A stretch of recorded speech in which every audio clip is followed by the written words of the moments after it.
How I saved 80% of my income on a low salary, budgeting tips that work. Saving 80% of your income might sound like something only millionaires or tech wizards can pull off. That's exactly what I thought, too, until I did it. Not as a highly paid executive, but as someone earning a modest income, barely scraping by in a low-paying job. This journey didn't start with financial expertise or a large inheritance. It started with frustration, debt, and a desire for freedom. Over time, I developed and refined my budgeting strategies, turning them into practical steps that anyone can follow. In this video, I'll share my complete journey, how I slashed unnecessary spending, maximized income, and found purpose in saving.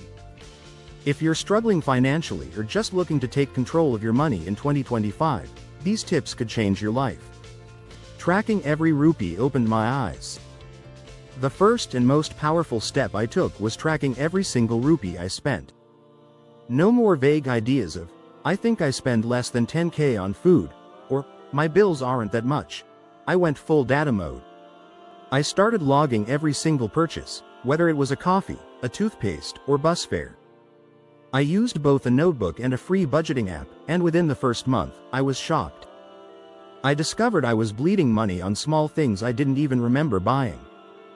Snacks, online shopping, extra delivery charges, and multiple subscriptions were eating away nearly 30% of my paycheck. Without this habit of tracking, I would never have known how much I was wasting, and that was the first wake-up call that changed everything. Cutting expenses without feeling miserable. Most people think budgeting means sacrificing happiness. For me, that wasn't true. I found that true misery was being broke and stressed out all the time. Once I decided to change, I started cutting things out, but with a strategy. I didn't just cancel everything blindly. I asked myself, does this expense bring me real value? I started cooking at home instead of ordering in. Not only was it healthier, but I found it relaxing. I canceled Netflix, Spotify, and several other streaming services and shifted to free content like YouTube, public libraries, and free ebooks. I replaced hangouts at expensive cafes with walks in the park or potluck dinners with friends. I found joy in simplicity, and this mindset helped me stay consistent. I wasn't depriving myself. I was realigning my life with what truly mattered to me, living below my means by downsizing. One of the biggest changes I made was where I lived. I was renting a small studio apartment that took up nearly 40% of my income. It was convenient and private, but it wasn't sustainable. So I made the hard decision to move into a shared living arrangement. Yes, it meant less space and privacy, but it reduced my rent by over 60%.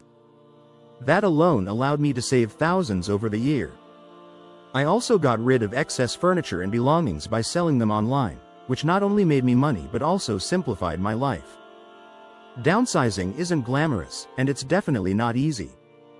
But if you're serious about saving, it's one of the most effective changes you can make. Living below your means is not about punishment, it's about financial power. Using the reverse budget rule, save first, then spend. Here's where my saving strategy got serious. I flipped the traditional budget method. Most people spend first and save whatever is left. I did the opposite. As soon as I received my salary, I transferred 80% into a savings account. This forced me to live on the remaining 20%, which had to cover rent, food, transportation, and other basic needs. It sounds extreme, but it worked because it left no room for temptation. When money isn't available in your main account, you can't waste it. I treated savings like a monthly bill that had to be paid. I even automated the transfer to make it foolproof. This simple psychological trick helped me stay disciplined, and before I knew it, saving became a habit, not a chore. Maximizing income through side hustles. Cutting expenses alone isn't always enough, especially when your salary is already low. That's why I looked for ways to increase my income without burning out. I didn't take on another full-time job, but I explored side hustles that fit into my free time.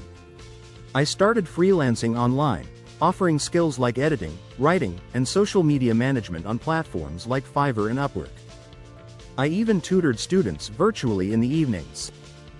These gigs weren't massive earners, but they brought in an extra 15–20% income monthly, which I also saved. I learned new skills along the way, which opened more opportunities and built my confidence. Diversifying your income sources isn't just a financial move, it's a long-term career investment. Even a few hours a week can make a big difference in your savings goals. Avoiding lifestyle inflation as income grew. As I started making a bit more money from freelancing and promotions at work, I was tempted to upgrade my lifestyle. That's what most people do. Get a raise, spend more. But I knew better. I made a personal rule. Every time I earn more, I will only increase my spending by 10% and save the rest. This allowed me to enjoy little upgrades, like better groceries or an occasional outing, without sabotaging my savings rate. By resisting lifestyle inflation, I kept my 80% savings rate consistent. The extra income accelerated my progress instead of diluting it. This is one of the most crucial lessons. It's not how much you earn, it's how much you keep. Discipline when your income increases is what separates financially free people from those who stay broke regardless of salary. Setting financial goals to stay motivated. It's easy to feel discouraged when you're cutting back, especially if you don't see instant results. That's why I broke my financial journey into mini goals. My first target was saving 10,000 rupees. Then 50,000 rupees. Then build an emergency fund that covers 3 months of expenses. Each time I hit a goal, I celebrated, not with spending, but with a sense of achievement. This kept me motivated and gave my sacrifices purpose. Eventually, I began investing small amounts in mutual funds and fixed deposits. The sense of control over my money gave me peace of mind I'd never felt before. Without goals, saving can feel like a boring obligation. With goals, it becomes a mission. Saying no and choosing minimalism. One of the hardest parts of this journey was learning to say no to friends, to family, and most importantly, to myself. Peer pressure is real. Social media shows you people traveling, dining out, and buying new things constantly. But I had to block out the noise and stay focused. I practiced intentional spending and embraced minimalism. I realized I didn't need more things, I needed more freedom. I stopped shopping for comfort. I said no to FOMO-driven outings. And I found new confidence in being financially independent. Choosing minimalism was not about living with nothing, it was about living with only what I truly needed. Yes, it's hard, but it's possible.